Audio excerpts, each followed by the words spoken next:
Good afternoon. Today is June 23rd, 2020, and you're listening to the new WCEG Network on WCEGTalkRadio.com. You can click live stream tab or watch us live on your smart TV, YouTube, WCEG Network. I am Celeste Giordano, your host, and my co-host tonight is Christine Martinello with the original Love Box. And tonight we are with Global Legacy and Wealth Building. We're the worldwide community empowerment group where we speak life into the community. Like us on Facebook, follow us on Twitter, and on Instagram at WCEG_talk_radio and at WCEG Network. And last but not least, our disclaimer, the topics and opinions are those of the show host and guest and not WCEG Network. So thank you for your continued support, and thank you, Penny Rogers, for the opportunity and the platform to share our show tonight with your viewers and listeners. Hi, Christine, how are you? Hi, Celeste. Hi, ladies. Welcome. I'm so glad we're all together. We are, and we have a great show lined up. And I just want to thank Christine Martinello for filling in tonight for Sarah Poe. Sarah Poe was on vacation, was going to join us tonight, and she had a loss in the family of her father-in-law. So if we could just, say a little prayer for her and her family as they're going through that difficult time right now. But Christine, we do appreciate you being here tonight as a co-host. We have a great group of ladies tonight. We have Lisa Petterson with Table Ministries. We have Tonya Walker with Hope by Design. We have Linda Gunter with Love Him, Love Them. We have Bobbie Menneg with Beyond the Ribbon. So we have a great show tonight. And Christine, what I'd like for you to do first is, would you tell us a little bit about yourself and your company, please? Sure. I'm CEO of Training Solutions International and the inventor of 4 products, but the one that I'm so passionate about now is the original Love Box. And so what we do is we educate and celebrate love. And we do that in a number of ways. But the product, which is the original Love Box, is here. And it's a tradition where you write love notes to your family and friends. Everyone puts them in the box. You pass the box around and you read those out loud to each other. And so it brings amazing unity, a bond, appreciation for differences and diversity, and of course, love out into the world in terms of families, communities, nonprofits, and businesses. Absolutely, Christine, and it has been an honor and a privilege to know you for the last 4 years. I have been a part of writing love notes for many of the organizations that you have sent love notes to. I've had you as a guest speaker at my private clients of Silver Council, and I love the picture that you shared just recently on social media. Those are cherished memories where you came and spoke to our clients about sharing the original Love Box and loving our families, and it was a very emotional time, if you remember, for a lot of them. So we're going to get started here tonight because we have a jam-packed agenda here tonight with these amazing ladies. We're going to learn about the different nonprofits in the community of metropolitan Atlanta, and these ladies are doing phenomenal jobs in the community. And the first person that I would like to recognize, and Christine, I'm going to let you start with Miss Tonya Walker of Hope by Design. Yes, great. Well, welcome, Tonya. And we wanted to just hear a little bit about, your charity and how you got started with your nonprofit. Thank you so much for having me. I really appreciate it. Yeah, we are Hope by Design. We're a new nonprofit in the community. So new that we just were incorporated last October, and just was approved for our 501c3 in February. So, thank you. So we are a furniture charity, a furniture ministry. So we take in furniture donations from the community, and we take those donations and we clean them up and we put them back out into the community to families in need. And we're doing that across about 9 counties at this point, and hoping to expand. But we are centrally located in Forsyth County. That's kind of where our home base is, and we're serving the counties that are kind of surrounding Forsyth. So right now we're in Cobb, Cherokee, Forsyth, Fulton, DeKalb, Gwinnett, Hall, Dawson, and we just partnered with an organization up in White County. So, so we're serving the families up in that area and in those areas, and trying to help the families that are in need in those counties with furniture. That's wonderful. Yeah, so the way we got started last summer, I received, I call it a dream, and it was coming to me in a dream. It was a repetitive dream, and I just couldn't quite get away from it. It was the middle of the summer, July, and this vision that I feel like God gave me was of me serving his children with furniture. And it was his children to get kids up off the floor and put them in beds, give families tables and chairs so that they can share a meal together, and even provide, you know, some family room, comfortable family room furniture so they can sit and have movie night together and popcorn and read a book, you know, as a family, and just be able to enjoy some quality time together. So, so this vision that God gave me, again, I just couldn't quite get away from it. It became kind of consuming. And at the same time that that was happening, I had some family members and some neighbors and friends that were fostering children. We're in the middle of adopting children that were in dire situations. I had a sister that has had 4 children and took in 2 teenage nephews. So I'm sure you can imagine that requires extra beds and extra seating at a kitchen table. And I also had a cousin that lives over in Jefferson who took in her great niece and nephew. And her husband had been empty nesters for about 5 years.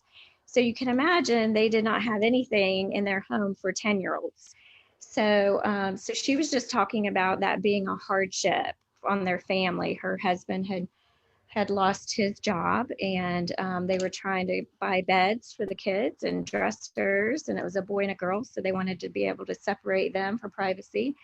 So there was just a lot going on in my life at that time that just really had to do with families in hardship situations, really struggling to not only buy food and clothing and shoes, but the furniture aspect of it was especially a hardship.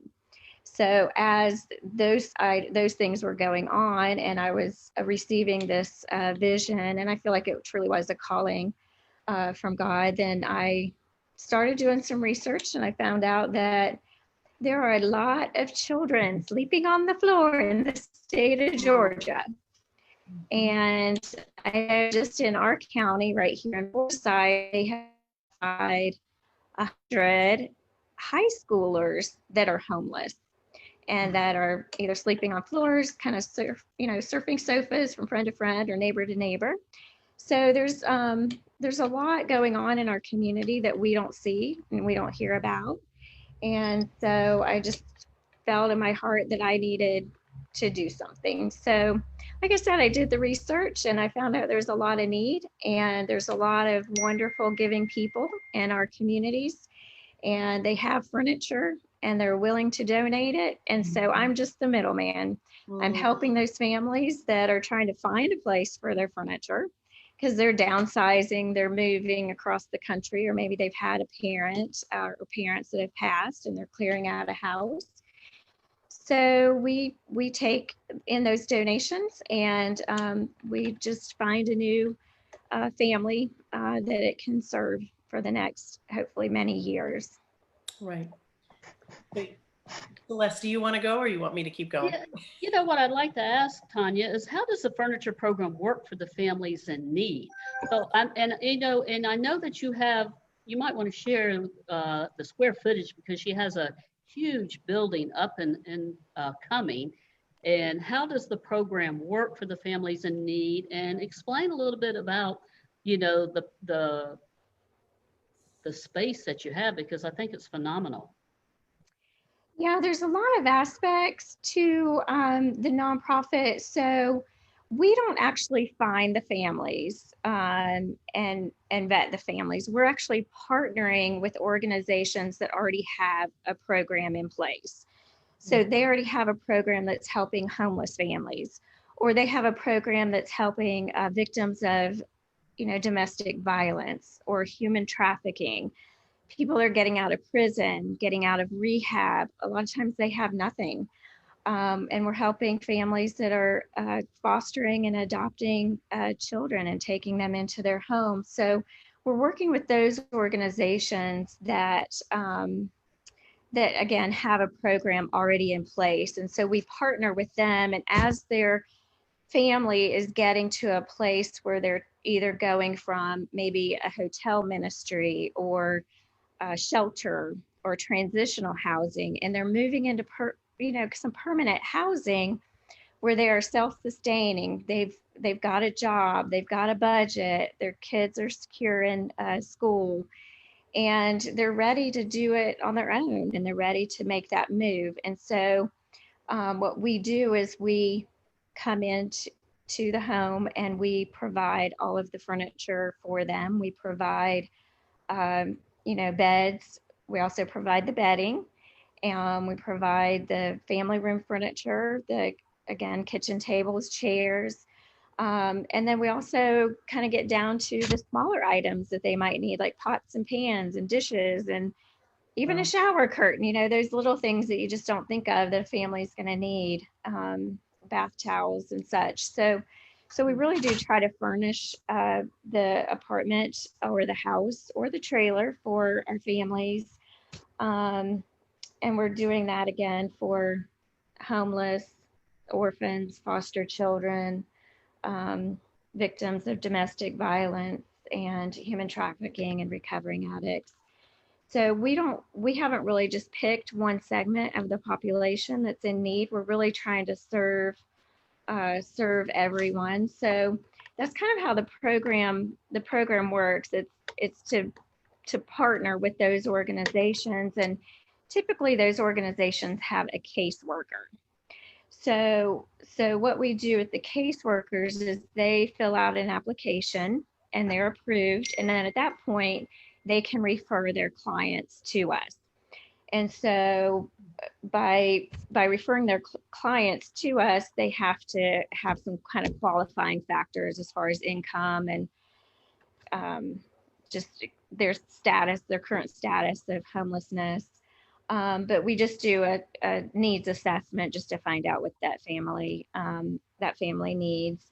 And then once we've established what their needs are, then we work with some moving companies that we've partnered with, and we coordinate a date and we schedule the delivery.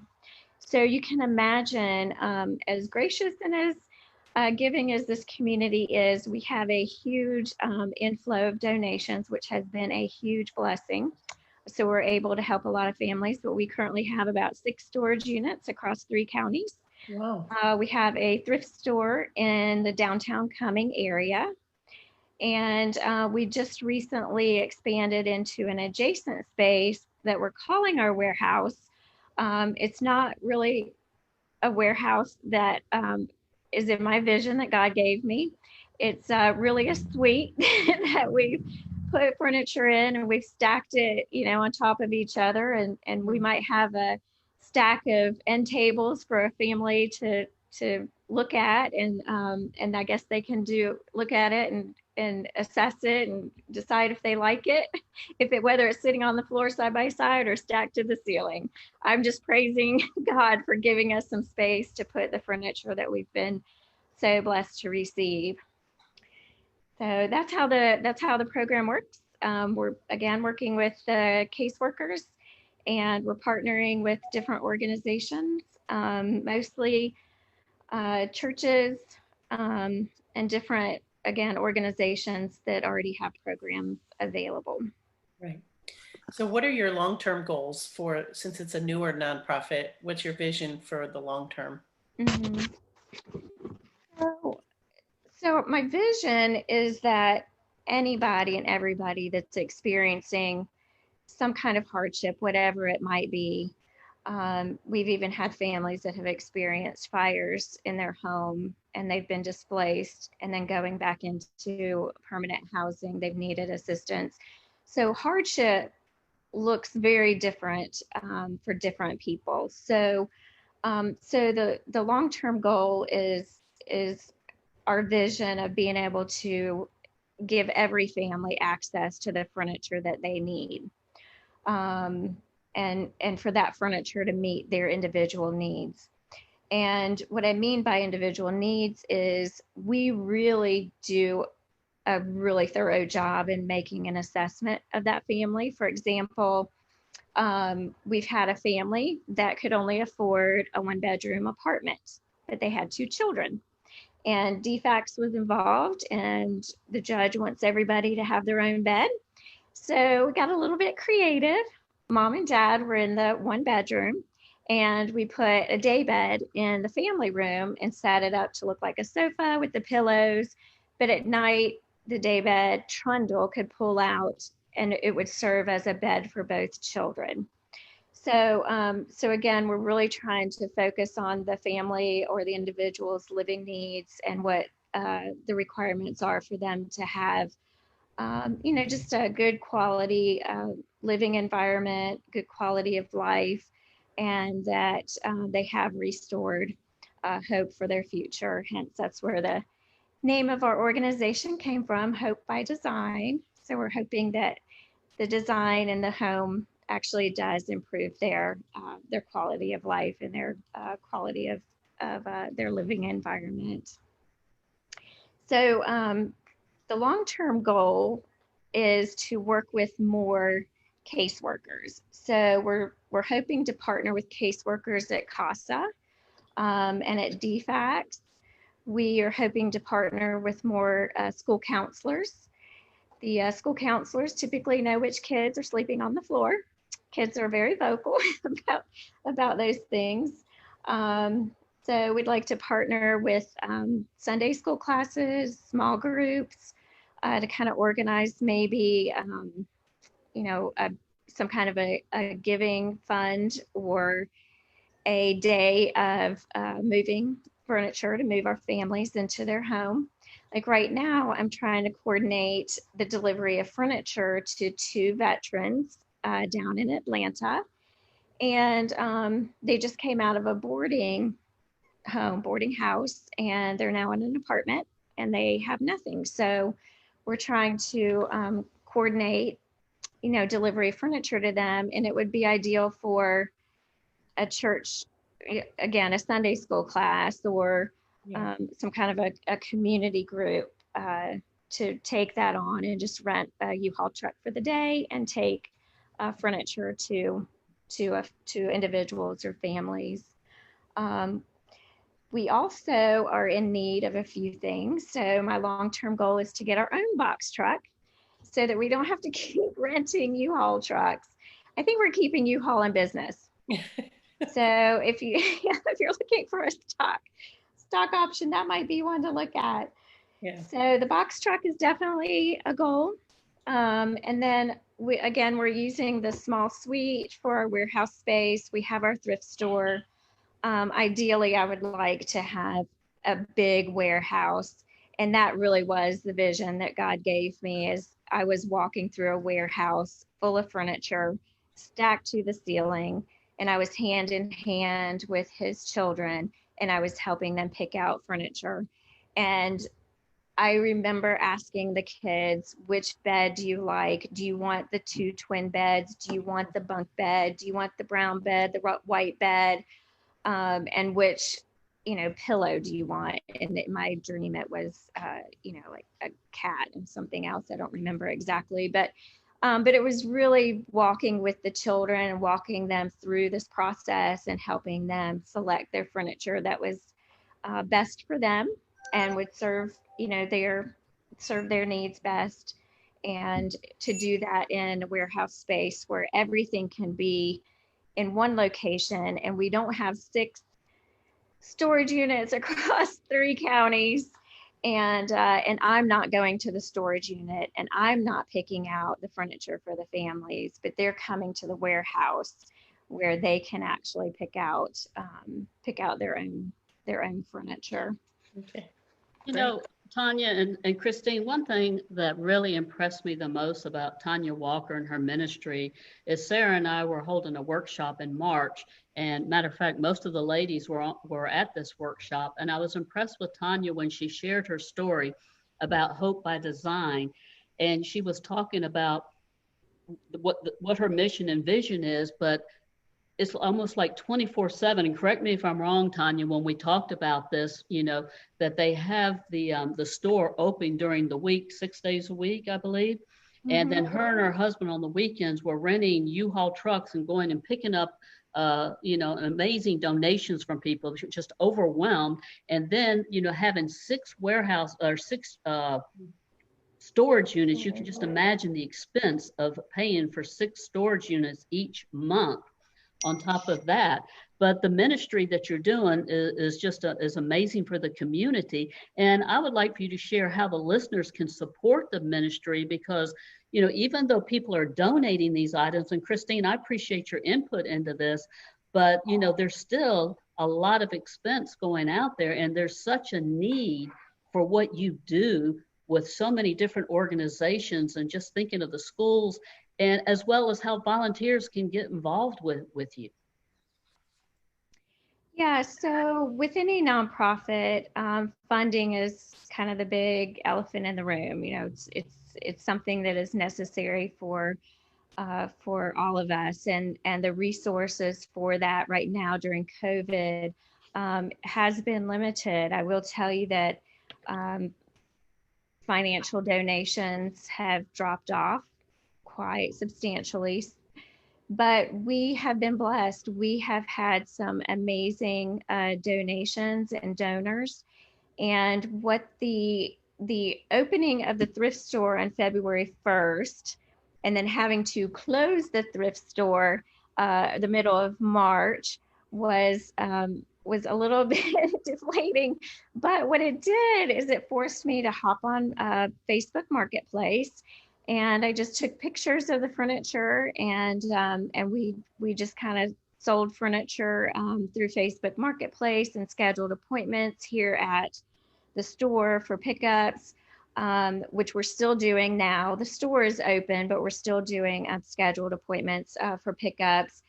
But that really did open the door, and it helped to get our name out there. We had people coming to the store that probably never would have known who we were, where we were located, if they had not purchased an item in the thrift store. So that gave us a little bit more exposure and some more volunteer opportunities and donors. But we sell about 10% of what is donated, and the other 90 goes back to our families. So that 10% that we're selling in the thrift store really has helped to pay those expenses of the storage units that you spoke about, the lease rent here in the store. So we really, through COVID, we have managed to survive, and I'm so thankful and feel so blessed for that. And Tonya, I want to jump in and ask a question. Yeah. Do you have a board? Do you have a board of directors? We do have a board of directors. We're still very small. We have 3 on our board. So are they doing fundraising with you? We have not done any fundraising. Again, we just got incorporated in October, Right. and then we went through the Thanksgiving and Christmas holidays. So the fundraising is definitely something that we need to look at, and I would love to find a volunteer that would be willing to step in and kind of help guide us in that area. Mm-hmm. I feel like the board has a lot of talents, but there are still a lot of shortcomings and a lot of areas where we need some hand holding and some guidance. So that is definitely.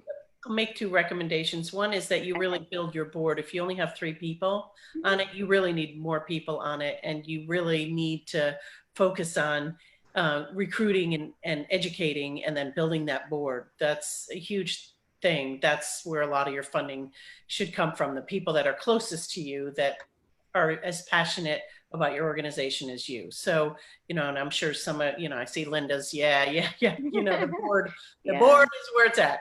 And then of course with volunteers is the second thing. So I'm going to share a resource. I don't know if you all know about this. It's called volunteermatch.org. And basically what that is an opportunity for volunteers from communities and companies being matched with nonprofits. And if you just go to volunteermatch.org, you'll actually see that you can upload, opportunities and for people to be involved. So I definitely would be building your volunteer base stronger as well. And then of course, getting a development committee together and then really focusing on the fundraising, because the future viability of your organization is going to be really getting that board up and going and getting the volunteers that you need so that you're not doing everything. And I think it's typical in the timing of your organization, but you need to get things off of your back and onto other people's backs. Absolutely. Yeah, and that definitely has been evident with COVID, because I did have volunteers just even coming into the thrift store so that I could be out in the community talking to organizations and talking to our families. But once COVID hit, we lost all of our volunteers with the organization, and they're slowly coming back, but it definitely has been a challenge. So yeah, I feel like a nonprofit, I've learned very quickly that it's not a daytime job, it's a 24/7 job. There are many times I'm answering my phone at 10:30, 11 o'clock at night, and coordinating deliveries and pickups. So I thank you for that resource. That's definitely going to be a very necessary and valuable resource for us. So thank you for providing that. Okay, Great. great. Thank you, Christine. All right, and are we done with Tonya? Yeah, what I would like Tonya to do real quick, like Tonya, is just tell us any of the website, if you would, and also, phone number of how they can, or an email address, how our listeners and community can reach out to you, please. Yeah, so the organization again is Hope by Design. Our website is Hope by Design, GA for Georgia, @gmail.com. We are on Facebook, and that's Hope by Design GA. We are looking for volunteers to work in the thrift store and to move furniture. Those are our primary areas of need. But we're also looking for individuals that have a talent painting furniture, repairing, refurbishing those. But also volunteers that can maybe even work with us and help us to maybe reach out to some corporate sponsorships, corporate matching, grant writing, things like that. So to contact me, the email address is hopebydesignga@gmail.com. My phone number is 678-793-4834. And that's the number in the website for whether it's donating furniture or whether you're a caseworker and you would like to get in contact with me about applying to be a caseworker so that you can refer your clients to us to receive furniture assistance. Very good. Thank you so much, Tonya. What a wealth of information. Oh yeah, go ahead, Christine, just tell us. I have the Bell Award here, so we're gonna ring a bell, and congratulations, Tonya, and thank you for everything you're doing. Thank you, Yes, I appreciate it. Thank you. Thank you, Tonya. All right, wow, that was just amazing. I mean, I was so impressed with Tonya when I met her in March, and just the things that are going on for Hope by Design is just amazing. It's a great organization to support. Moving on, we have Miss Linda Gunter from Love Him, Love Them. And Linda has come by way of referral of Miss Araya McGarry, who was on our show earlier this month. And Linda, it's so nice to meet you in person.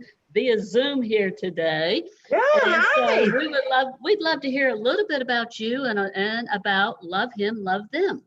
Well, Tonya, I wish I had known you 10 years ago. So I was a real estate investor in downtown Atlanta.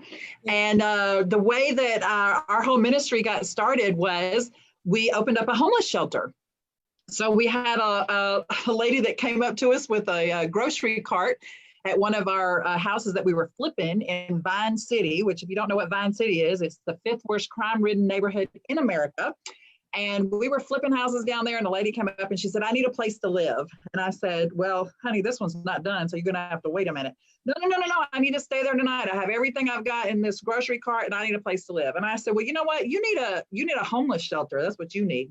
I said, you need to call the homeless shelter. No. She said, they're all full. I've already called. And I said, I don't believe you. And this was back in the day. Actually, this was more than 10 years ago. It was back in the day of BlackBerry. So I got out my little BlackBerry and rolled the ball around and found homeless shelters and called and got the dispatch. There's actually a dispatcher and said, there's a lady here. She wants to stay in one of my rental properties. It's not ready. Somebody needs to come help her.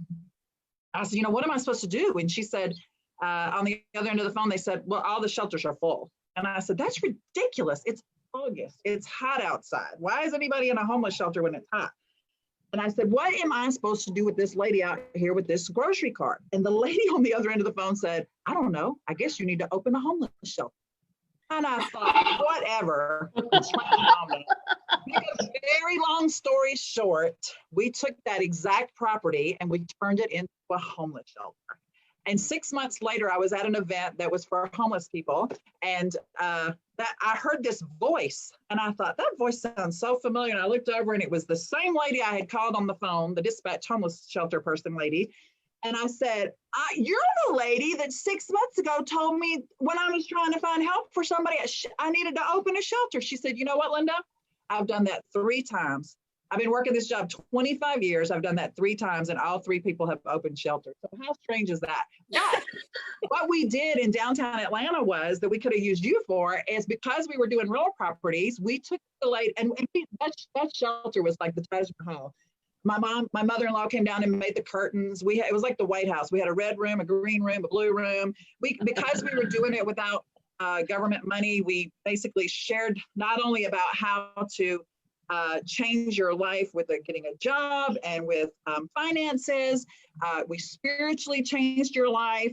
We actually could move you out of there and put you into a home and we could owner finance it.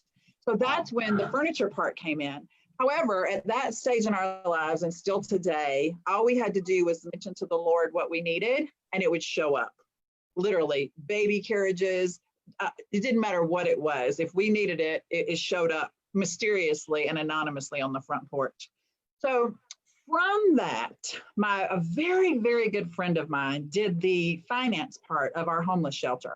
And the name of the shelter was called George's Place. And it was in downtown Atlanta, 683 Jones Street. If you go by there now, it's a very interesting area. There's prostitutes on one side of the street, drug dealers. And then you get it all cleaned up and you love on those people. The best part of that shelter was we could take people that other shelters couldn't take. And like you said, they don't want a boy and a girl in a room, or they want certain things. And we were able to maneuver around that. We had over 8 children, babies born in that shelter. And my very good friend came in and taught finance. And that friend in 2004 was murdered. She was killed. It was a double murder. And that friend of mine, after she helped me with my shelter, she had opened her own shelter, but she had 5 children. And so those 5 children in 5 minutes, because of the way the murder took place, they lost their mom, they lost their grandmother, and they lost their father. And to make a very long story short, it's actually in a book now and is about to be turned into a movie. Those children fell through the cracks and ended up in New York City with my friend's dad, who had just lost his wife and his daughter in this double murder. And they stayed up there for a couple of years. I met him 2 times. He called me one night and he said, Linda, you're my last phone call. He said, if you don't take these 5 kids, I'm going to have to split them up and put them in foster care. And again, about the same way I treated the lady with the grocery cart. I was like, that's does not sound like my problem. I don't have any kids. I don't like kids. And I sure don't want your 5 kids, you know, thanks, but no thanks. But my husband overheard the phone call and basically said, Linda, James 1:27, real religion that God himself considers pure and faultless is this, to care for the widows and the orphans who are in a hot mess. He said, that's the LIV version, the Linda International version. And he said, these kids are in a hot mess and absolutely will take them. And I argued with him and I said, you know, you travel all the time. Who's going to take care of these kids? You are out of your mind. We are not taking in, I don't know where the schools are. We're not taking in 5 kids. If you fast forward, on the 17th day of the 7th month of the year 2007, the family living inside of my house went to the size of 7 with children the ages of 7 to 17. Wow. It was the most difficult thing I've ever done in my life. However, after a few years, everyone that knew their story felt very sorry for them, and our Christmases would last for hours because everybody wanted to give them gifts and treat them differently, which I couldn't stand. And so I ran our family based on the same way I ran businesses. I had several businesses at that time, and I ran our family with family meetings.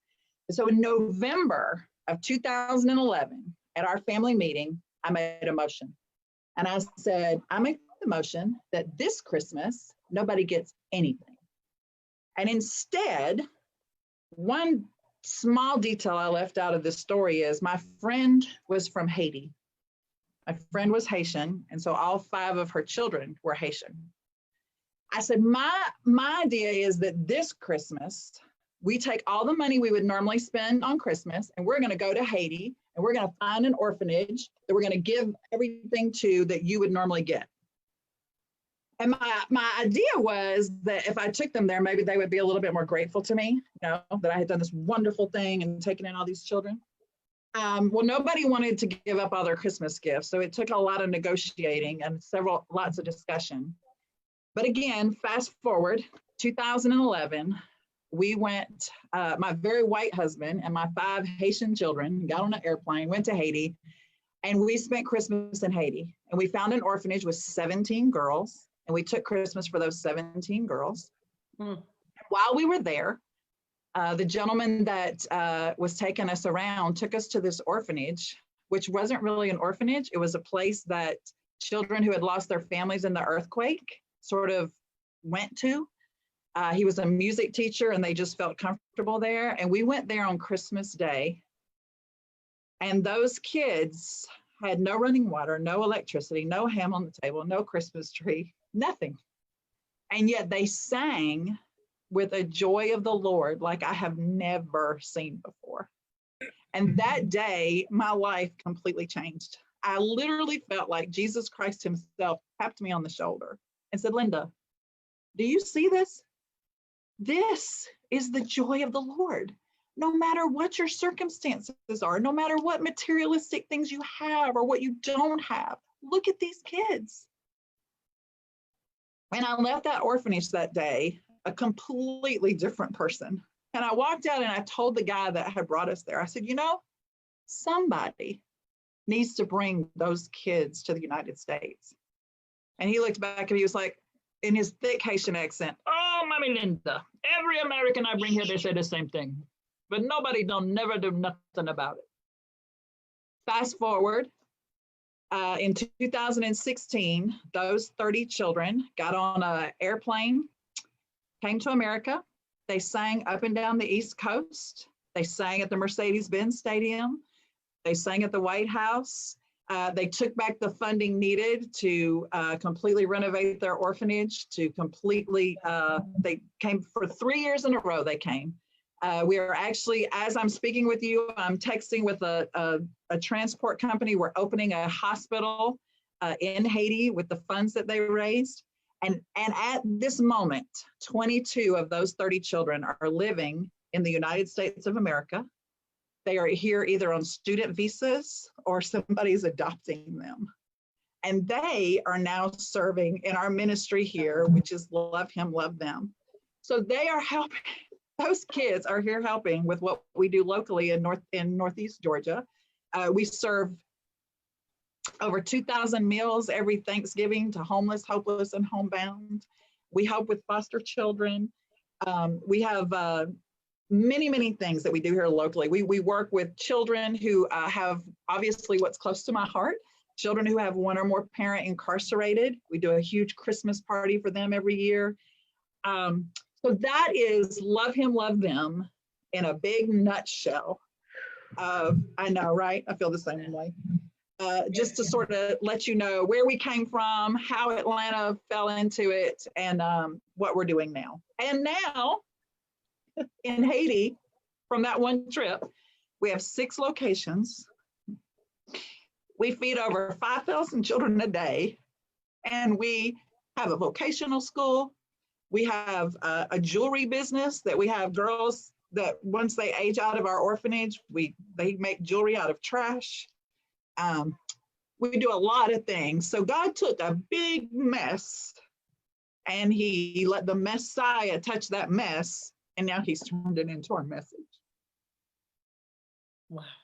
Christine, I need to turn that over to you right this minute. Well, Linda, I just want to say we are all so incredibly proud of you and your passion, your drive, your ambition. It's just such a beautiful testimony to God's love for you, and then you loving on these kids, and then having now them love on other people. Just to me, what I hear is this legacy of love that has been passed down, and that is just remarkable. So Linda, I just want to say thank you for all you're doing. And I know it's not time for the bell, but you're getting it early. Before I get my bell, I have a gift for everybody. I have anybody that will message me or text me or anything to Love Him, Love Them. We have a calendar that's been put together by one of our corporate sponsors. It's Love Him, Love Them calendar. And I would love for people to get one of these and put it somewhere where you do your quiet time, or somewhere where it would remind you to pray for our children and our ministry and our organization. And we are everywhere as Love Him, Love Them. That is our website, that is our Facebook, our Twitter, our Instagram, and anything else. So now you can ring the bell. Okay, we'll ring the bell again. Why not? Well, you know, as Christine said, Linda, what an amazing story. And I keep wiping the tears from my eyes. You know, one thing you left out when you brought those 30 children over here is that you only had $120 in your bank account. And no bus. And no bus, that's right. Yeah, and no way to feed those 30 children. No. And not to mention that, you know, you can't just throw 30 kids on an airplane. Before you can bring them on the airplane, before you can get a ticket, you have to get a visa. Yeah. That's insane, a whole impossible project. And before you can get a visa, you have to have a passport. And before you can get a passport, you have to have a birth certificate. And before you can get a birth certificate, you have to know their birthday. And those kids were the only members of their family that were pulled out from underneath the rubble of the earthquake. We didn't even know their birthdays. So, I mean, you know, we reached out to major organizations that had huge footprints in Haiti and said, here's our vision, here's what we want to do. And everybody was like, girl, you are crazy. Nobody is going to let 30 kids out of Haiti. And, you know, you'll never get the visas for them. And so, I mean, everywhere we went, we were told, no, no, no. We had 6 buses break down on the way to the airport to pick us up. And yet, even right now, I mean, God is, if you'll believe him and if you will trust him and if you will really let him be your joy, he will take you on a roller coaster ride that is something else. Because, Amen.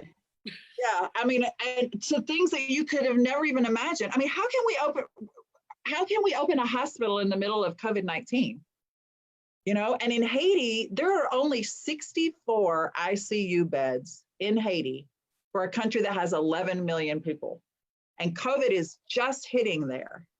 And yet here we are. And it's so funny you said the volunteer match. I just put on volunteer match today, we're loading a shipping container that, I mean, get this, the kids in the choir, one of the places we sang the second year was this place called Unity on a Mission. And it was in a garage in Brazelton, Georgia. And when we pulled up there, I was like, what in the world have we gotten ourselves into now? Well, lo and behold, it was a trucking company. And still I thought, what are we doing here? And guess what we needed to get our container to Miami? A trucking company. And we put on Facebook the other day that we needed to, and they called and they were like, look, girl, we got you. We'll give you a driver. We'll give you the truck. We'll give you everything. We'll drive it to Miami. Don't you worry about a thing. So I mean, Linda, you need to connect with Tonya. Tonya, do you hear this? Tonya, you need to get those storage people, they need to be donating that storage unit to you. If you need me to call them, I'll be glad to. You do not need to be paying no storage fee. Huh? Yeah, you can give them an in-kind donation, girl. You're a nonprofit. Yes. I hear Absolutely. you. We'll look into that. Yeah. Absolutely. So Linda, tell us some information about your website, what services you need right now. How can we help you and serve you? Okay, so right now, the best thing you can do is go online and buy from our Beauty for Ashes jewelry. Okay, so everybody should go on and do that. I saw Bobbie with the mask on earlier. All of our girls in Haiti have made these, and I left them upstairs, but these beautiful, gorgeous masks, you can buy those. The other thing you can do is you can still get in on the Valley of Hope Hospital that we're opening the doors in Haiti. If you have someone that you love a lot or someone that you miss a lot, you can buy a brick, and their brick with their name on it, or whatever you want to say, could be Hope by Design or what your organization or whatever, could be in the walkway of this hospital in Haiti, which is out in the middle of nowhere. I mean, the whole story about the hospital is insane too. So we would love for you to help us supporting that way, but we'd also love for you to come and help us deliver Thanksgiving meals at Thanksgiving. We would love for you to sponsor a child. You can sponsor any one of our 5,000 children that we feed every day in Haiti for $25 a month. That is all on the website. If you go on there, you can sponsor a child, buy the mask, buy a brick. All of those things would be amazing for right now. And if you want to come Friday to help us load that container, or if you have anything you'd like to, if anybody's got anything they want to ship for free to Haiti, you can have some of our space on our container. So we're loading Friday in Livonia, Georgia, which is in Lake Hartwell, and we're loading Saturday in Gainesville, Georgia at the Hall County Health Department. Wonderful. Christine, you want some comments on that, please? Let's talk a little bit more about that. What about about what? About love him, love them. Yeah. So, Linda, you said something where you do Thanksgiving dinner. So where do you do that in the community here? We do that in Northeast Georgia. There is a Head Start program here that donates their kitchen. We have the turkeys donated. Everything gets donated. We all have, last year we had 400 volunteers that showed up for that. We delivered 2,500 plates last year. We had 24 hours of prayer before the deliveries. I personally, talk about what's heavy on your back, I personally interview every family. We do work with the Salvation Army. We do work with caseworkers, like you say, but we literally go out 2 weeks before Thanksgiving and we find every family and we see exactly what they need. And whatever they need, we bring it to them on Thanksgiving. We do bring them a meal, but it doesn't matter what they need. Last year we gave away 2 cars.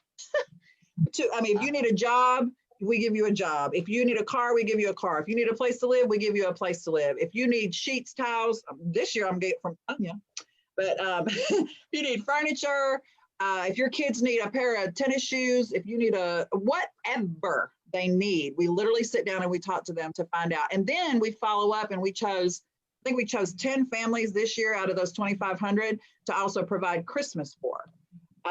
Because this was the first year in 11 years we haven't gone to Haiti for Christmas. Well, that's another amazing thing you can do. We do these fabulous Christmas joy bags in a gallon bag. We also partner with Samaritan's Purse, and we're in charge of delivering like 35,000 of those shoe boxes at Christmas. But we do gallon bags that, like she said, you can get your Sunday school class or your organization to do. But the Tuesday before Thanksgiving, we have our big organizational meeting. So you can come up that Tuesday night. This year it'll be live on Zoom, so you can figure out what you want. And then you do whatever you want to do. You want to come in, the guys stay out all night. It's an all-night thing. They smoke the turkeys. Guys love doing that. That's a lot of fun. You want to be on the cleanup crew if you want to deliver. But I'm going to tell you, families' lives are changed. I mean, oh my gosh. The first year we had the Haitian children here, because children from Haiti think everybody in America are millionaires. Yeah. And when they were delivering to some of the places that we went to, they lost their minds. It broke their hearts. It changed them. But it will definitely change your family, your American family. I mean, I really think every American family should take a trip to Haiti. And we do mission trips constantly. We do teachers teaching teachers how to teach trips. We do medical trips. We do that Christmas trip every year. We do an Easter trip. But I mean, if you really want to make an impact on your children, you let them see that. Or on Thanksgiving, even if you go and deliver one meal, take your children and let them see that, so they can be thankful. Absolutely. Yeah, that's wonderful. Yeah, because in giving we receive. So Absolutely. definitely. You know, my husband has the thing, because joy is our big deal because of what happened that day at Christmas. But the only way to have true joy is to put Jesus first, others second, and yourself last. But we don't do that. We nobody in America denies themselves anything, and yet that's the true key to real happiness and joy. Absolutely. So let me ask you this, Linda. So do you have any events or anything coming up locally in the community in the next 90 days, let's say? Okay, so Friday and Saturday, we're loading the container. Right. And then March 24th, have you guys seen the movie Overcomer, the Cameron Arnett, the Kendrick brothers movie? That came out right before, and I Still Believe. Those two movies came out. Cameron Arnett was the star in the one movie and was in the second movie. So we had a big event for that scheduled for March 24th, and that got canceled. So we are in the process of rescheduling that event for you to, everybody can come and meet Cameron. They can see all of our kids that are here in the United States. You can meet their host families. They'll be there singing. Pastors can come, and we'll be honoring things like that. But we have not rescheduled that exact event. So right this second, the next actual event on our calendar, other than this Friday and Saturday to load that hospital container, is our Thanksgiving. That's the for sure that we're having no matter what happens. Absolutely. And I'd like to say to Tonya as well as Linda, you know, Sarah and I, we're the founders of the Women of Community Impact. And so we have a private Facebook group. I'd love for both of you to put your information in there. We do service projects within the community. Lisa Petterson and Bobbie Menneg on this call with us here today have helped us numerous times with Gwinnett Children's Shelter. So has Christine. Yeah. We've helped with Street Grace, with the sex trafficking, with Wellspring Living. So, you know, please put your information in there, share it with our community, because we're a very loving community that serves and gives back, and we appreciate that. So that's Linda, great. Tell us the website, any information, how we can get a hold of you, know more about Love Him, Love Them, please. Sure. So everything is Love Him, Love Them. Okay. So lovehimlovethem.org, O-R-G.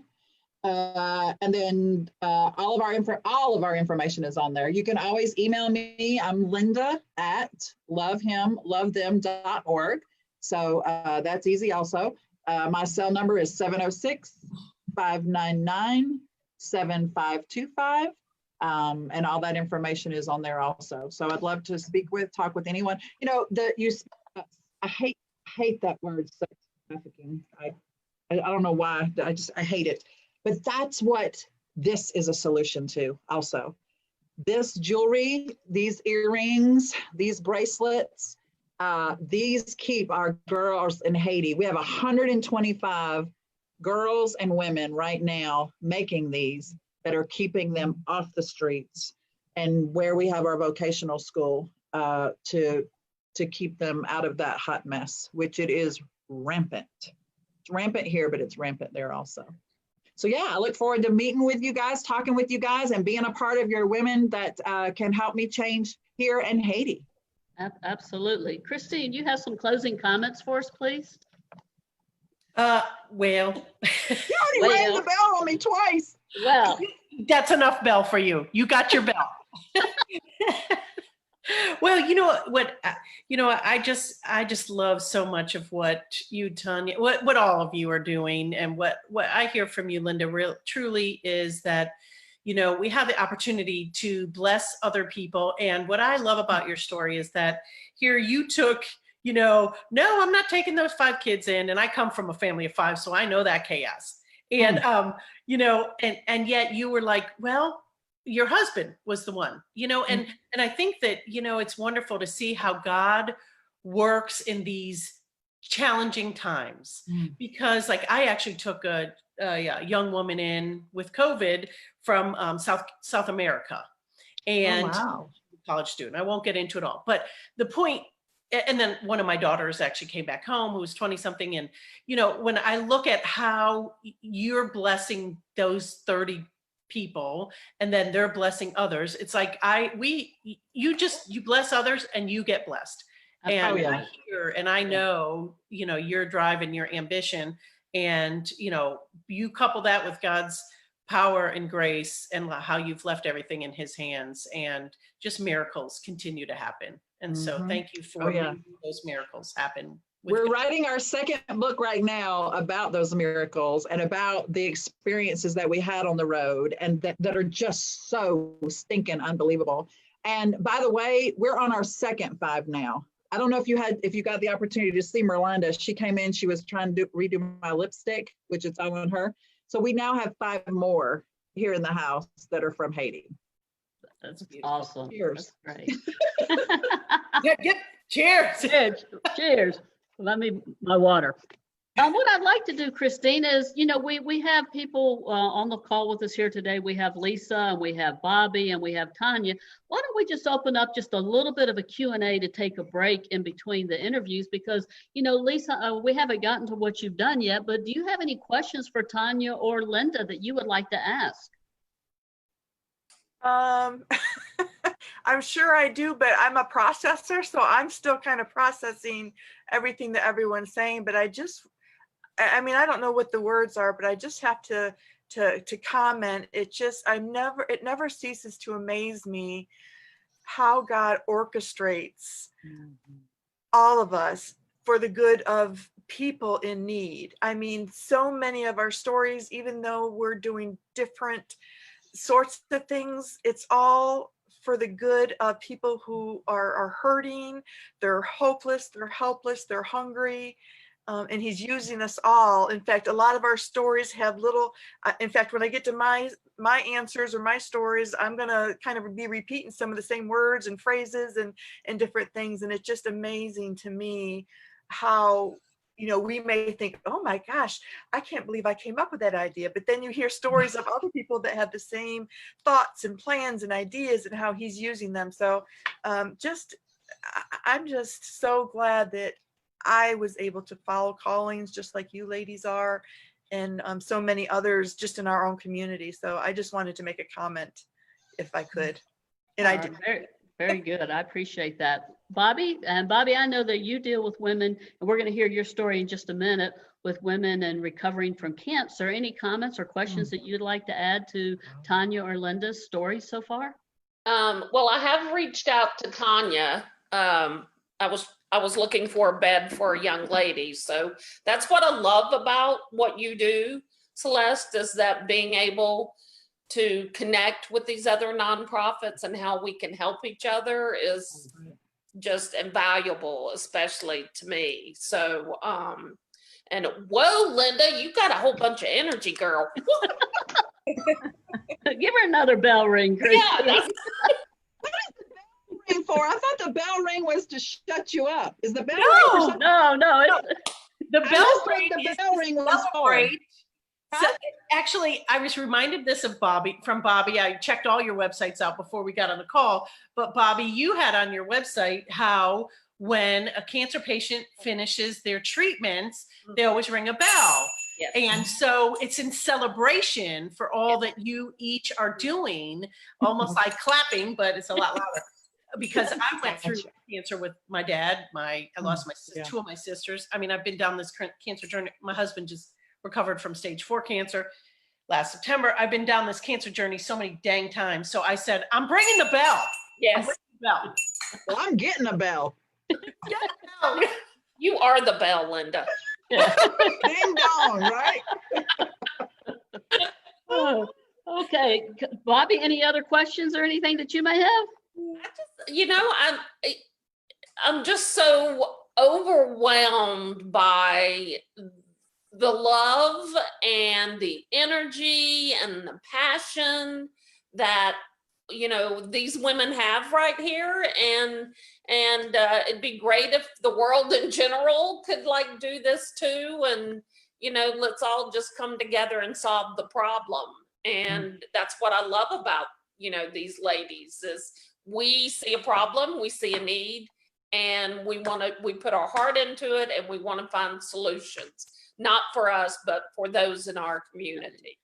And Bobbie, I'd just like to comment off that, and thank you for those kind words that you said earlier. Linda and Tonya are a little bit new to our circle of influence right here, but for the last 4 years, we've been serving our community and in collaboration, and it's not competition. Table Ministries, Beyond the Ribbon, Hope for Design, we all come together to help one another. And anytime that we've ever done a service project, we pick the phone up and, Lisa Petterson says, I'm in. Bobbie says, I'm in. Christine says, I'm in. What do you need? We're here to help. And that's what I love about our community is our heart, because when it comes from the heart, it goes to the heart. And we need more of that today in our community. Yes. We really do. Tonya, any questions that you may have? Yes, I want to know if Linda would like to fill the rest of her container with furniture. Right now that container is supposed to have as much medical equipment on it as we can. Do you by any chance have anything that would work in a hospital? I have walkers and. Oh, you do have walkers? Yes, I have and walkers. Hospital beds. Yeah. The one thing we weren't able to come up with was hospital beds. Do you by any chance have any hospital beds? I don't right now, but I'll definitely keep an ear out. Maybe we can get the next shipment. Linda, Okay. have you contacted FODAC in Stone Mountain? No, spell it. It's FODAC, and they are in Stone Mountain, and they have medical equipment there. So they may have some beds and some of this other stuff that you're looking for. For sale or for free? I think you have to pay like a membership fee of $25. Okay. And that's it. And next time, if you give me a little notice when you go to Haiti again, I work at the hospital. And so sometimes I can get gauze and that kind of stuff, sutures, donated. Right. Well, just go ahead and set a box aside and start putting stuff in it for me. And then that way I'll have it. Okay, great. I'll do that. I mean, yeah, perfect. Very good. And I will, Tonya, I've already liked your Facebook page, so we'll connect and see how we can meet to get those walkers. Yeah, that's Walker, Tonya Walker. Yeah, we do get donations that we really cannot use for our nonprofit. And I typically hold on to those donations for other nonprofits that can use them in their ministry. So I'll be happy to hold on. We can connect, and I can learn what it is that you need for your different shipments, and I can hold on to those items for you. Perfect. Very good. Thank you. Thank you very much. All right, Christine, are you ready to move on? Yes, ma'am. I'm telling you, this has been exciting so far. It's really exciting. It's inspiring, I would say. It is very inspiring to hear the stories. I mean, I had to keep wiping the tears, Linda, listening to your story right there. And Tonya, I'm just, in love with what you're doing for the community. And I agree with Linda, because I told you back in March, you need to get other people paying for those storage units or get those storage units donated for you. So definitely follow through with that. All right, Miss Bobbie Menneg is with Beyond the Ribbon. And so, Bobbie, we would love for you to tell us a little bit about why did you start your nonprofit. But before you do that, tell us a little bit about yourself, Beyond the Ribbon, and any websites or links that you have to your nonprofit, please. Okay. Well, I am a little over a 9-year breast cancer survivor. So going through that journey, I was very fortunate in having a great support system, great doctors, just good insurance. I mean, it worked for me. It was still tough, but it worked for me. So going through that, I started volunteering at the hospital and took over our cancer support group there. And so then things just started snowballing for me. And I volunteered with other organizations, American Cancer Society, at the hospital, you know, raising funds and awareness. And so the more I kept doing that, I began to notice here in Gwinnett, as large as we are, there are very limited funds for cancer patients here. And so that got me to thinking, and I was like, well, why do I continue to raise these funds that I can't really decide where they're going to go? And, you know, they need to come here in our community and help us. The sad part is that the hospital can only help you with $500, and that's lifetime. American Cancer Society really does not donate money to you. They can help you as far as, they used to, could help you as far as finding grants from other organizations, but that's very limited in their wheelhouse and what they can do. They have given up. I actually just inherited wigs from them. They're no longer doing the wig program. They're no longer doing the Look Good, Feel Better program. So when a cancer patient loses their hair and eyebrows and eyelashes, a cosmetologist would come in and teach you how to make yourself look pretty again. So they're losing their programs there, but you know, we still have a need. That has not gone away. And just recently, I'm helping two right now. It's very sad. One mother, she's 43. She has 4 kids. She was just recently diagnosed with breast cancer. She's the sole, you know, breadwinner. Her husband has been deported back to wherever. I never got into that part of it, but you know, when she was referred to me from our navigators at the hospital, she was literally like on edge of getting ready to be evicted from this 1-bedroom, twin bed suite that her and 2 kids would sleep on the bed, the son would sleep on the floor, and the other daughter would sleep on the floor. And there was no air mattress, no sleeping bag.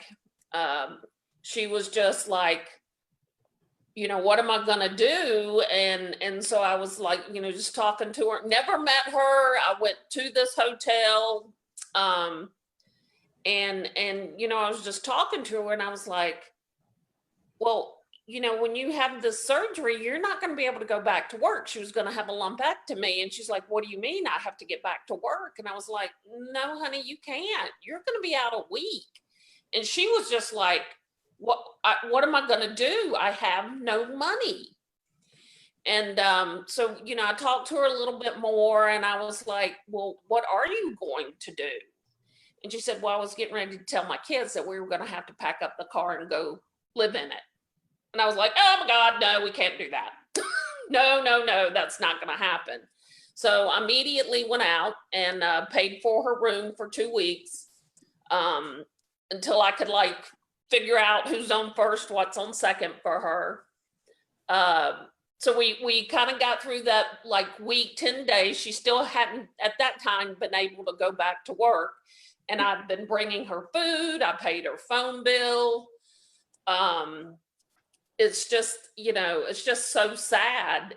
And the other part of it is that the manager at the place she's staying thinks it's just her and her daughter because they would not allow that many in the room.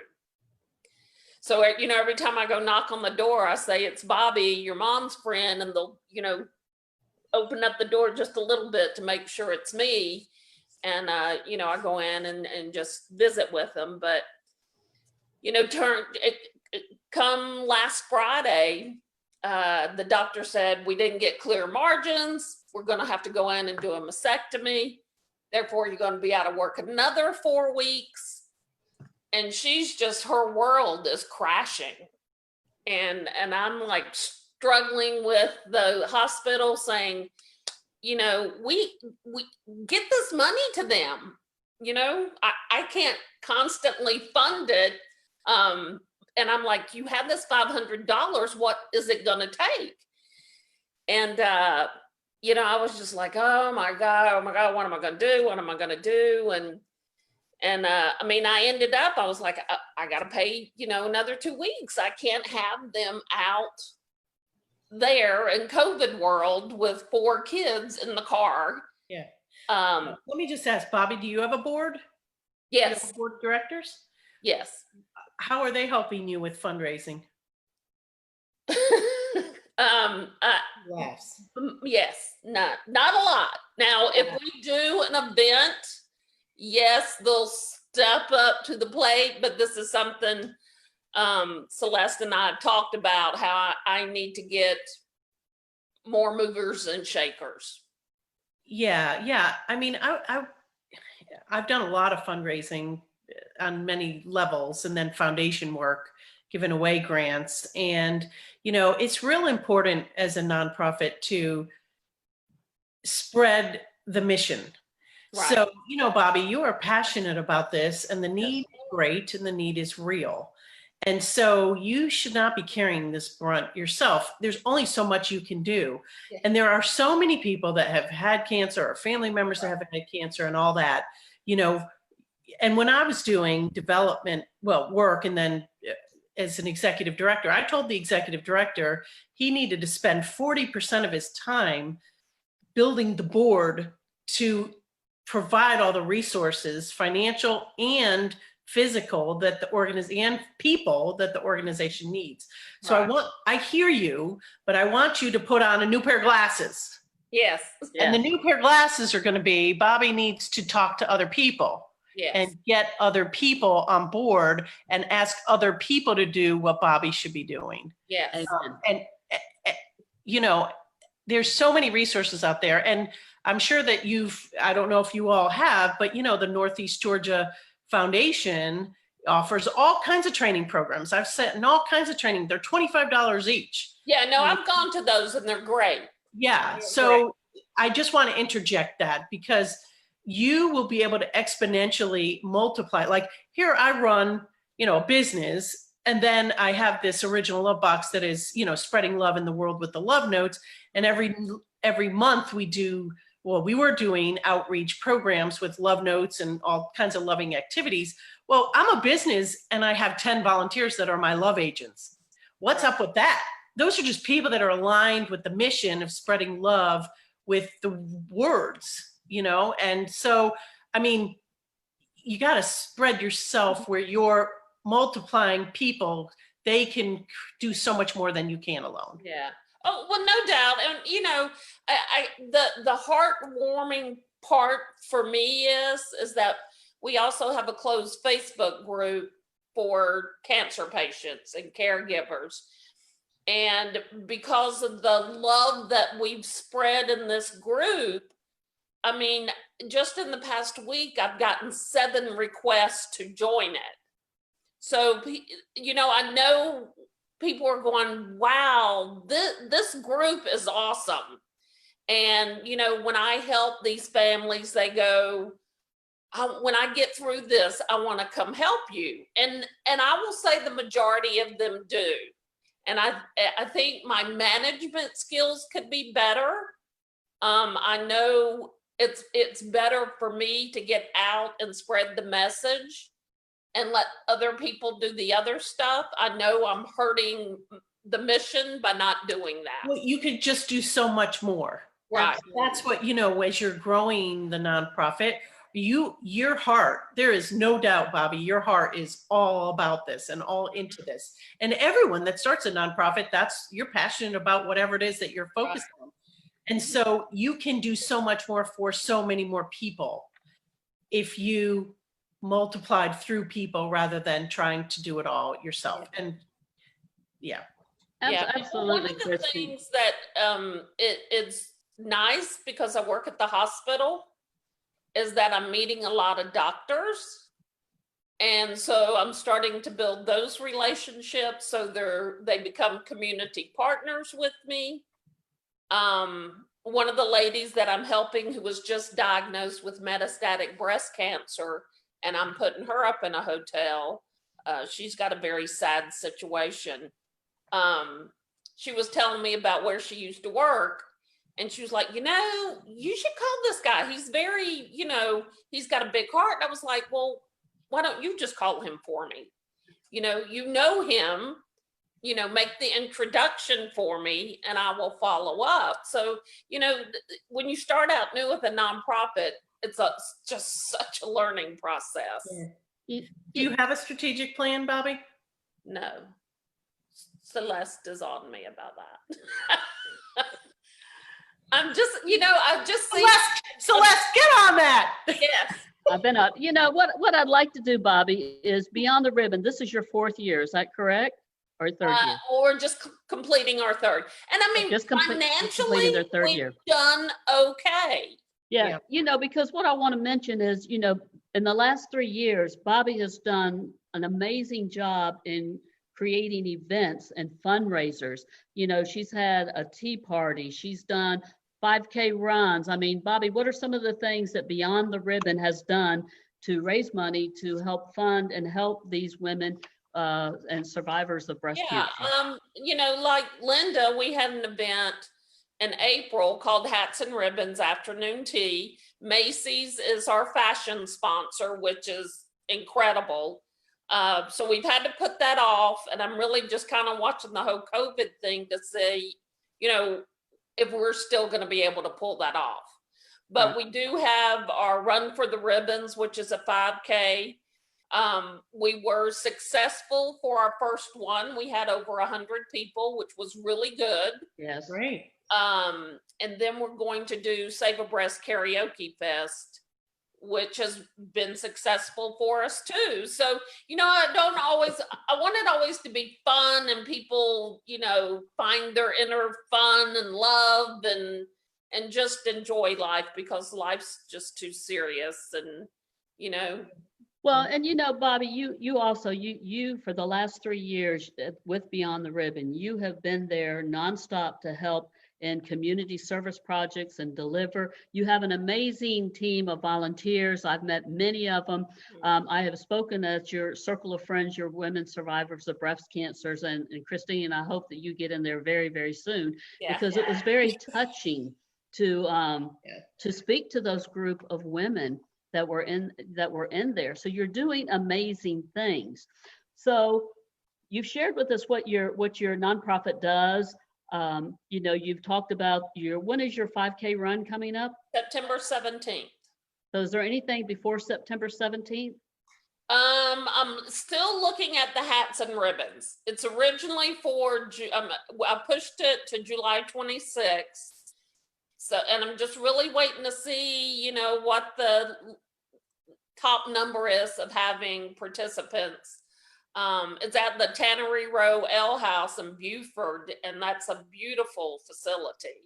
You had it at the courthouse last year, the downtown. Yeah, that turned out really nice. You had 50 something people there.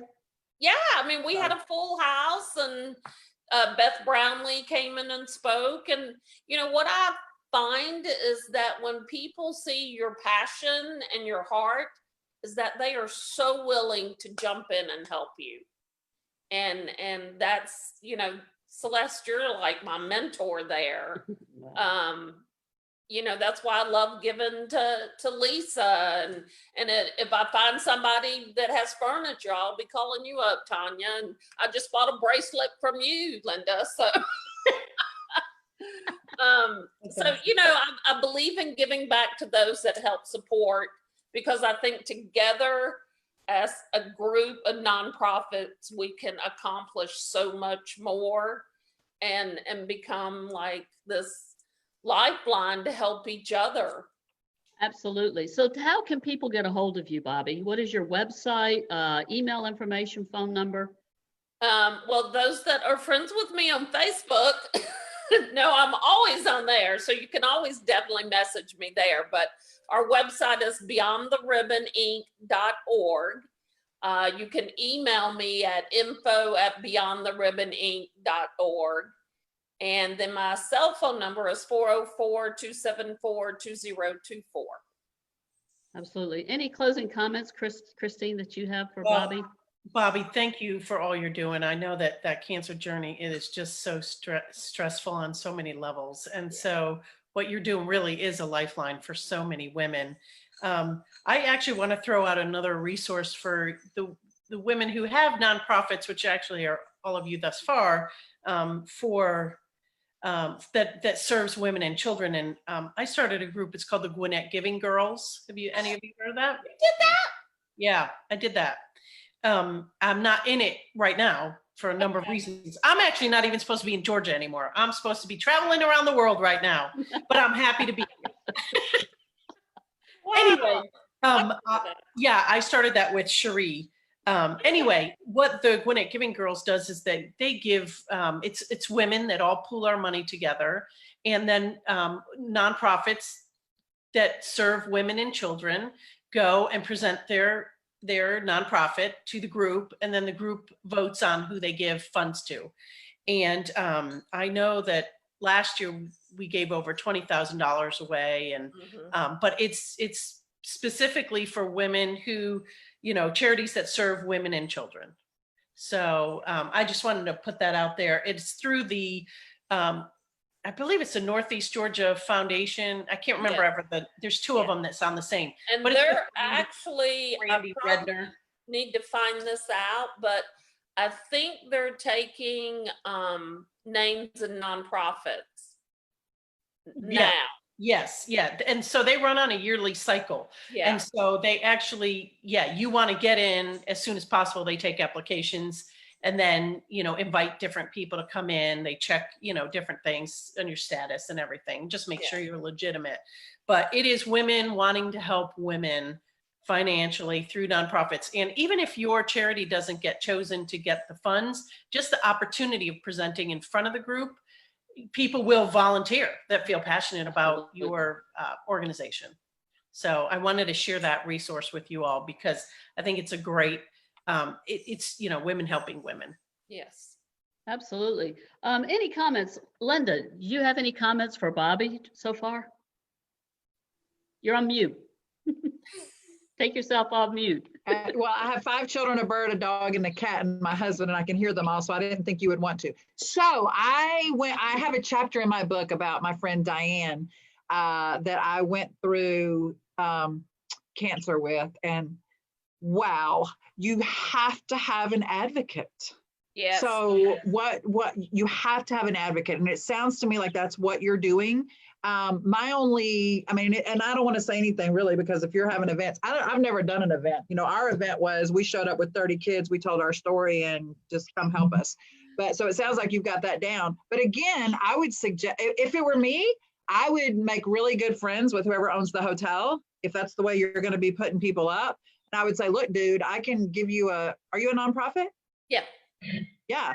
I would say, you need to save 2 rooms for me, and I need to always have access to them. And you and I are going to be partners together. I would not pay for a hotel room. You shouldn't pay for anything. Yeah. The thing, this one, I mean, they're both living in their car. So it was like they were going to be evicted or spend the night in their car. I got it. But I'm just saying now, while you don't have anybody in a car, go make friends with Go make friends, build relationships. Hotel owner. Yeah. Yes. I will work on If it's a real nice hotel, I'll come stay in it and try out their hot tub.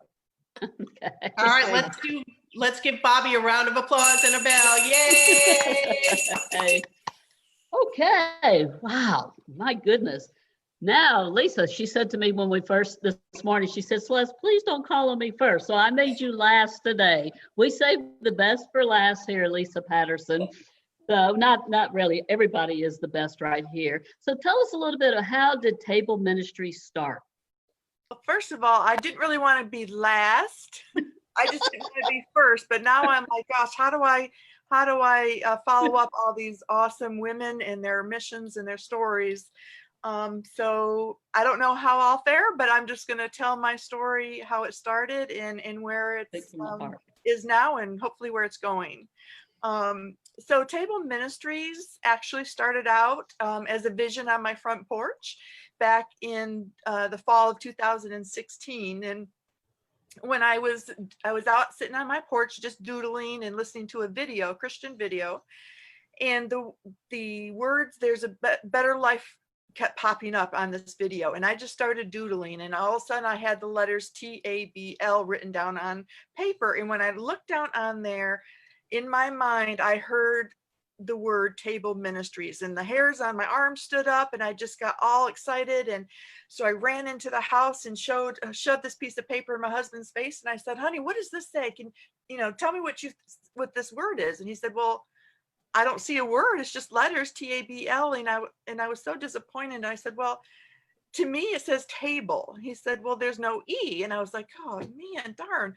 I'm positive that's what it's supposed to say." And so I said, "It's supposed to stand for there's a better life." And he said, "Well, how about there's a better life for everyone?" And there gives your E.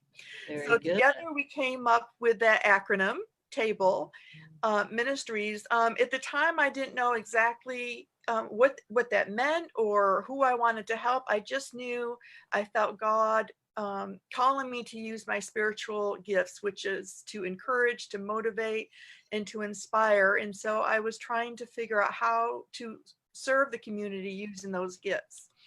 So that was the end of 2016. And the beginning of January 2017, I ventured out into the community to even see what the needs were. I lived in the community. I hardly ever heard about any particular needs, but all of a sudden here I am with this burning desire to serve and to help people. So I was fortunate enough to wind up in my very first coalition meeting, and I came out of that meeting. First of all, that meeting is filled with several different types of organizations and nonprofits and providers serving every type of need in the community. So I could not have gone to a better meeting to start off, but I came out of that meeting with a heart for the homeless. It was in that very first meeting that I was shocked to find out that not only is homelessness an issue in our community, but it was quickly becoming an epidemic. I was hearing statistics like out of 159 counties, Gwinnett County has the third largest homeless population in Georgia. A statistic, on any given night, there's 10,000 homeless people in Gwinnett County. I mean, you could have knocked me over with a feather, because of course, every once in a while, I would see someone that, I identified as being homeless, but not thousands of people. So I was like, what in the world? And then on top of that, with all the thousands of people that are homeless, Gwinnett County doesn't have not one working emergency shelter. Now, there are a couple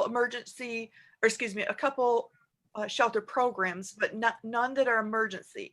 If you're homeless today, you cannot get into a shelter. Well, I just could not believe it. I was so upset about that, and spoke to my partner, who's also, her name is also Lisa. We try to make it easy for everyone, and just if you're part of Table Ministries, your name has to start with Lisa.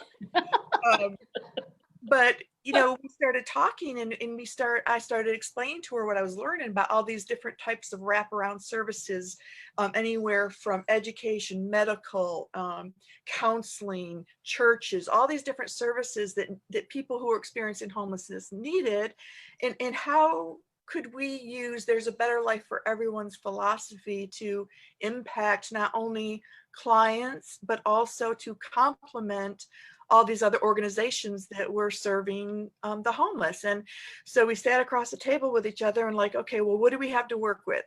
And we both looked at each other and we said, okay, we don't have any help and we don't have any money. So that's going to be an issue. So we got up from the table and I prayed about it for a couple of days, and I heard the Lord just say, Lisa, just start where, he must have been talking to both of us because we're both Lisa. He said, you need to just start where you're at and use what you have. And so we met again, and I said, the saying, talk is cheap. I said, it's actually free. And also love, affection, and attention is free. I said, so let's start with that. because what we wanted to do was in that circle of wraparound services where I felt I wanted to be a part of the community is to help lift the spirits and lighten the burdens of people, even though it seemed like a little bitty part. I just heard God say, food feeds the body, but dignity feeds the spirit. So how can you bring honor and glory to me and dignity and respect to my people? So we started with that philosophy and just ran with it. We started talking by raising awareness and having public speaking engagements, which of course, just like me, people were just, their jaws were just opening wide to find out that all of our homeless people were mainly staying in extended stay hotels throughout our county, sleeping in their cars. They were living in, they were couch surfing, living in people's living rooms, and also living in one of the, there was 44 known encampments throughout Gwinnett County. So we were learning that these people were living, I'm sorry, I just lost my train of thought, but they were living outside. And so that's really how we got started, just started out as a vision, but 4 years later, we've grown from that vision into an organized, reputable 501c3 charitable nonprofit supporting the homeless in our community. That's very good. Christine. Thank you. Wow. So who are your clients primarily? Like, well, people, yeah, but when we first started, through that initial coalition meeting, I met a gentleman named Tom who had just taken over executive director for the local Lawrenceville co-op. And so we had some discussions, and lo and behold, he wanted to make some changes. I didn't even know what the heck I was supposed to be doing, but as soon as he was talking about the types of clients that came through the co-op, and he mentioned the different, or homeless and the different special conditions and circumstances that they found themselves in, I asked if I could set up a station in there. So I say we, at the time it was just me doing the frontline volunteering, but I set up a table, and as clients would come in that they would identify as homeless, they would invite them to come over and visit Table Ministries. And so I would welcome them, just have a general loving conversation, ask them to fill out a questionnaire, which allowed me to get some pertinent information. So not only were we able to provide them a dignity bag at the time that was filled with personal care products for each of the family members, but getting personal information allowed us to go out and get new undergarments, some special some essential living supplies that were critical to their living conditions. People staying in extended stay hotels don't need things that people living in their cars need, or people living in encampments, of course, need a lot more things. And so we try to personalize and take each story and situation at face value to see how we can help each person individually. So for the first 2 years, we basically worked with clients that were referred to us by the co-op. As our reputation got known out in the community, people were referring, other organizations actually were referring clients to us. And then by giving public presentations, we had people calling us saying, oh my gosh, where can we send these people that are homeless? And of course, we didn't have the resources to send them anywhere, but what we did was at least contact them, try to show them some respect, offer them dignity supplies and products that would help lift their spirits, to give them the motivation to even want to take next steps as they trudge through those trenches. And so that was how we spent the first couple of years. And then September, our personal care pantry started getting really full, and the clients were getting a little bit slower as far as being referred to us. So we talked with the co-op and a couple other organizations. And so we kind of raised the bar and decided to become a personal care provider for the co-op, the new assessment center that's going to be opening up in Norcross. And there's a few other organizations that serve the homeless that we are providing them bulk supplies that they can divvy out to homeless clients. So now we have a few different types. We have individuals and families that are clients. We also have organizations and other nonprofits that are our clients. Very good. What kind of help do you provide to your clients? I know you just sort of said that. So is there anything else that you provide for the clients, Lisa? Well, we have our personal care products, which include personal and feminine hygiene products, essential living, like cleaning supplies, things that help people look and feel better and be safe and clean. Trying to think, we also do what we call a community push. So as I was saying, we take each situation because it's unique. When we get a situation in a store, we try to share that with the community. We found that the more personal we can be with the community when we share a story, sometimes we're able to share a name, sometimes clients give us permission to show pictures. And so when we ask the community to help us, not only to donate, but now we're trying to help Sally with her 3 kids. These are their names, these are their ages, these are what their needs are. We have people coming out of the woodwork to help provide. Sometimes we get a lot more things than others, but we don't ever guarantee anything. But we try to get the community involved that way. It's a way of bringing a sense of community to our clients and bringing the lifestyle of our clients in front of the community. So that's what we do. Another big thing we do is provide events and activities throughout the year where we go to where our clients are, whether they're in programs or if they're in the hotels. We have set up block parties and special events in driveways and different things like that. And again, that also is a way of raising awareness, bringing the community in for volunteering, and just being able to share love and affection and attention. You know, Lisa, I'm sorry, Lisa, go ahead. No, go ahead. One last thing is when we do, there are very little resources, but when we do get those resources, we try to keep track of everything. So when we get a client and we are able to, we try to connect them as well to someone who can help them in their other needs.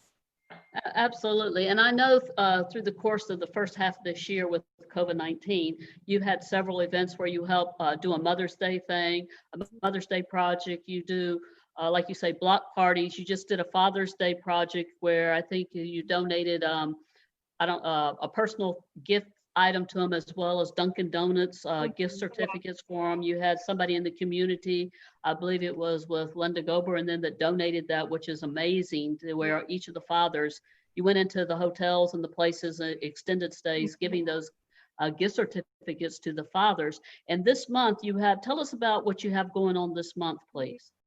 Well, because we specialize in personal care, and we were hearing the co-ops and other organizations asking the community for, there was 6 specific items, regular size items that people were needing the most. So we decided to do a COVID-19 relief personal care dignity drive. And so for the whole month, we've been asking people, we had flyers out asking for specific items, either to donate the items or to make a monetary donation towards the expense of those items. And we're trying to have like a little competition, and this coming Saturday, the 27th, is our actual drop-off day event where we have 10 locations throughout Gwinnett County, and in each location we have a personal contact from that location, and we're having people just drive up and drive through, and we have volunteers that are going to take all the donations out. So after that, we're going to try to partner with organizations that are working with some of these homeless families and be able to give those away. So those 6 items, and I love the story of this, Lisa. Those 6 items, what are the 6 full-size items that you were needing? Shampoo, deodorant, toothpaste, laundry soap, and dish soap. Those are like the most requested items that families need. Okay. And also body soap, I think was. Oh yes. That was the 6 items. And so here's the deal that, for our listeners here, you could go to the Dollar Tree, and those 6 items are $6 for a complete dignity thing. And then you set a goal of how many dignity packages? Yeah, we're setting a goal of 1,200 items, which would make up about 200. I just lost my math there. 200. Yeah, 200 bags. or $600 in monetary donation. So we're close, like we're more than halfway monetarily in reaching our goals. And we have over 500 items so far, but we already know that several people and organizations are stockpiling and waiting to the 27th to drop off. So I'm 100% sure we'll surpass our goal of 1,200 items.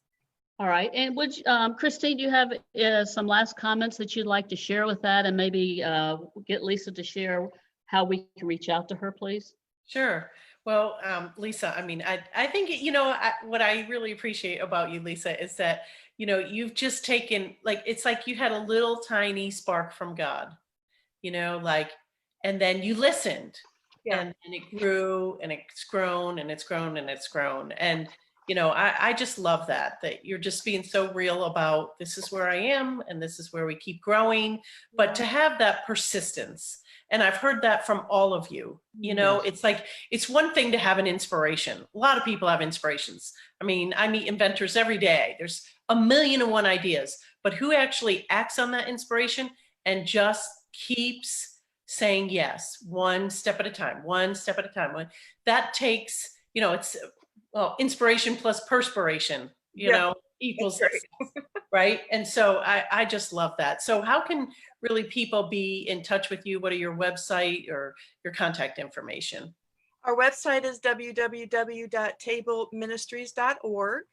Our Facebook page, which is pretty much up to date with all of our events and activities, that's Facebook. It's Table Ministries GA for Georgia. Table Ministries Georgia is our Facebook link. Okay. You can email me at info4@gmail.com, info4table@gmail.com. And my cell number is 404-386-4563. Great. Absolutely. Thank you. Christine, something that I have taken away, and I would love to ask each of you just one takeaway, because I want to have Christine talk a little bit. But the one takeaway that I've taken from this today, and it came, Christine, with your bell, okay? And have you ever heard the saying, everybody needs a bell cow? That's an example. Okay. And, Lisa, you've been around, going on your 4th year. Bobbie, this is your 3rd year. Linda started back in 2000, was it 6, Linda, when you started? Well, actually, we had our homeless shelter in 1998. 1998. And, and we all were commenting on Linda and her energy and the vision that she had. And the big takeaway that I have is think, act, get big by trusting God. Amen. Think, act, get big by trusting God. And Linda, to me, was the bell cow with that energy that she started, and then Christine with the bell. And I know Lisa, and I know Bobbie, and I know your hearts, your passions, you're doing amazing things, but think bigger. You guys have an amazing nonprofit that's going to do amazing things. You're already doing amazing things, but it's going to get bigger and bigger and bigger. You have to believe it in your heart. You have to trust God. And I have the saying that if you can imagine a railroad track, and there's 2 rails. If you got on one rail and you took a few steps and tried to balance yourself, you would only take 3 or 4 steps and we would fall off. But if you get on one rail and you extend your hand out to another person, and they get on that rail and you take steps, you can go down this journey of success all the way to the top by serving and helping one another. That's my takeaway, Christine. That's beautiful. That's totally beautiful. Yep. Yeah. And, I've done a lot of things. I mean, I've done a lot of really big things, and I've done a lot of little things. And, when I think that right now, so many people are hurting. And I actually spoke at a protest about 3 weeks ago, and I don't need to speak at a protest, right? But when I heard about it and I prayed about it, and what you're talking about, Celeste, I was like, God, I'm supposed to be traveling, and here's all this social unrest, and here's all these, really challenging things happening. And, I was praying about it, and it was real simple. And I heard God, not with words, but really in my heart saying, I called you. I called you. So go. And I'm not going to kid. I'm not lying. I mean, I thought on the way there, should I be getting my mace? What was I thinking? Right. And then there were about 125 people. And literally there was a cooler, like they had a big cooler, and the girl who started the protest welcomed everybody and said, does anybody else have anything to say? And I just jumped right on the cooler, me jumping on a cooler. I'm like, Lord have mercy. Ding, ding, ding, ding, ding, ding. And I talked about love, and I talked about how we each have a choice as to how we're going to respond to every action that happens to us. And we can respond with love. We can respond with hate. We can respond with fear. They're our choices. But the bottom line is we each have a responsibility to make this world a better place. Yes. And so I spoke for, I went on and on for at least 15 minutes. And then I brought 400 love notes. And just like Oprah at the end, I was like, and today's your lucky day. Everybody gets love notes. And they were, and then I walked from person to person saying, how many people are in your family? And here are love notes. Appreciate the differences. Write down what you love about each other. Read these out loud. Build the synergy of love. I said, you have to love in a whole new way. We have such despair, such hopelessness, such anger, and we have to choose love. And, when I spoke to them, I saw in their eyes, people are desperate. We can leave the United States. There's plenty of people desperate all over the world, but all we need to do is look 2 houses down, And so it just sparked in me, I'm supposed to be retired, traveling around the world. And now I've created a vision bigger than anything I've ever done before. And so with the love movement is what it is, we're going to be doing 3 things. First, we're creating a love academy. I've called and talked to a number of people, and I was like, who is teaching people how to love each other? Well, you have churches. Some of them are doing it well, some of them not so well. But really, the principles of universal love and kindness. And so I'm starting this Love Academy. We're going to have it's all going to be digital. I've already about 2/3 of the way through the first course, which is creating a life that you love in balance. We need people to be energetic. We need to be people to be passionate. We need people that can lead. And so I've been blessed to be able to see remarkable things happen. And so I'm like, okay, that's the first thing. Then creating a family you love. I think right now we have a crisis in the family. Yes. Mother Teresa talked about, if you want to change the world, go home and love your family. And, Linda, when I think about what you're doing, you're loving these families, you're creating home, and, Lisa, creating homes, Bobbie, creating community. That's all family in different ways now. So doing that. And then the third one is going to be all about leadership, and it's lead with victory and love. And so we need to have leaders, which you all are, that are coming from the heart, but also have leadership abilities that can make big impacts. And so that's the one thing, is creating this Love Academy. Number 2 is increasing our love agent events. And so online and then in person when we can. So we've actually expanded to a number of states now, where we have love agents in 4 states, and we're going to be growing in every state in the country. Because when I stood amongst those people and walked with people with my mask on my face and looking in their eyes and diffusing their anger, and what do you need, and what do you want someone to hear?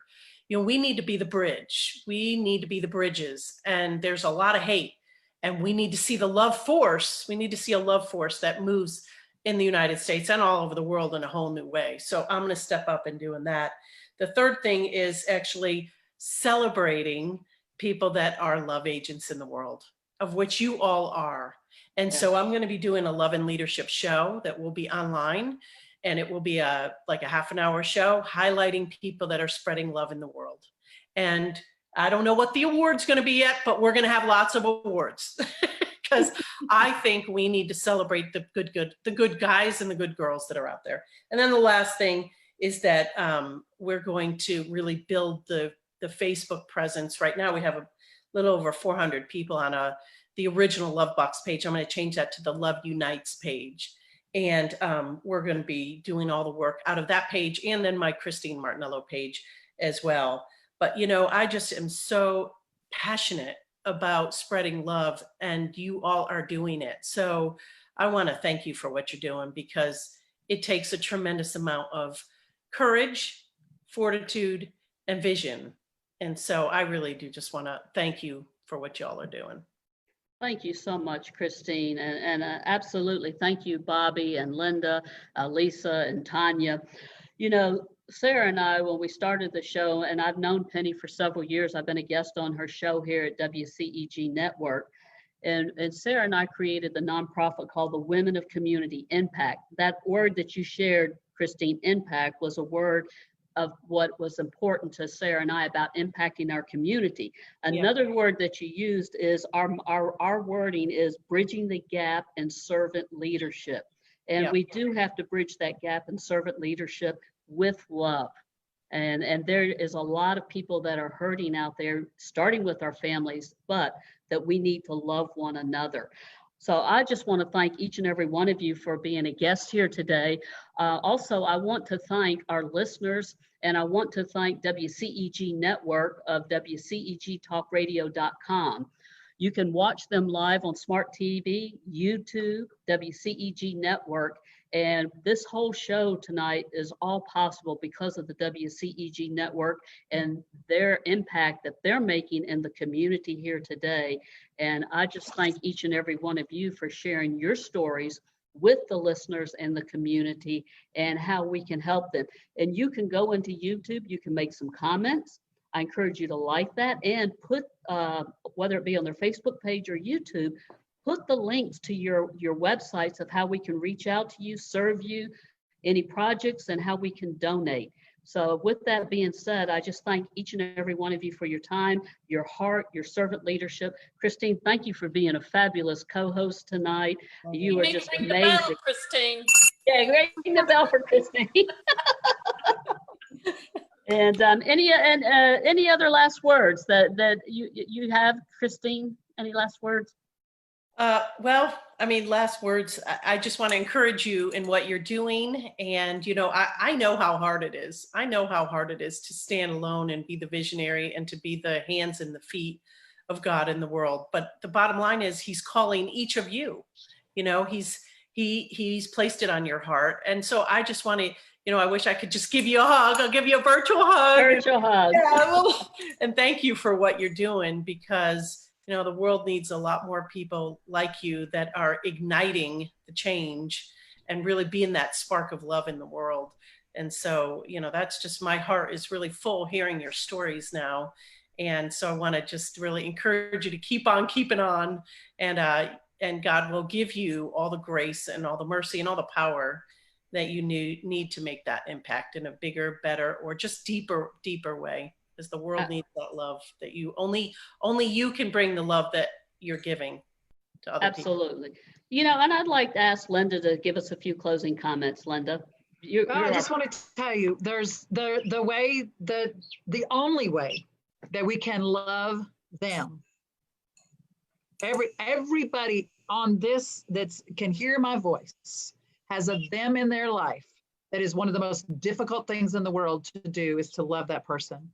But the one way that we can love every them in our lives is to love him. And that's the name of our ministry. It is the Bible in one sentence. And if you love him, he will give you the ability to love every them in your life. If you can see them through his eyes, then you can love them the same way that he loves them. And if we would do that, this whole world would be a different place. So if you can't remember anything else from tonight, remember this: love him, love them. That's the way it happens. I think that's a wrap, Christine. What do you say? Well, thank you, ladies. It's been a great show. It's been an honor and privilege, especially to meet Linda for the first time, and for Linda to meet everyone here. And Christine, you're always a blessing in our community, as well as each and every one of these ladies. And thank you for giving up your time tonight to serve in our community here tonight. We love you and appreciate you. It's my joy. Blowing you kisses.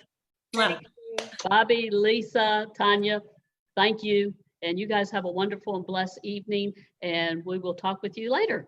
And thank you, Penny Rogers. Thank Okay. you. You're welcome. Thank you, Bye-bye. ladies. Bye-bye. Great show. Oh, yeah, Thank thank you. Yeah, let's do it for Penny. Penny, yes, thank you, Penny. I cried the entire show, okay? Awesome, awesome. Thank you, ladies. Good night.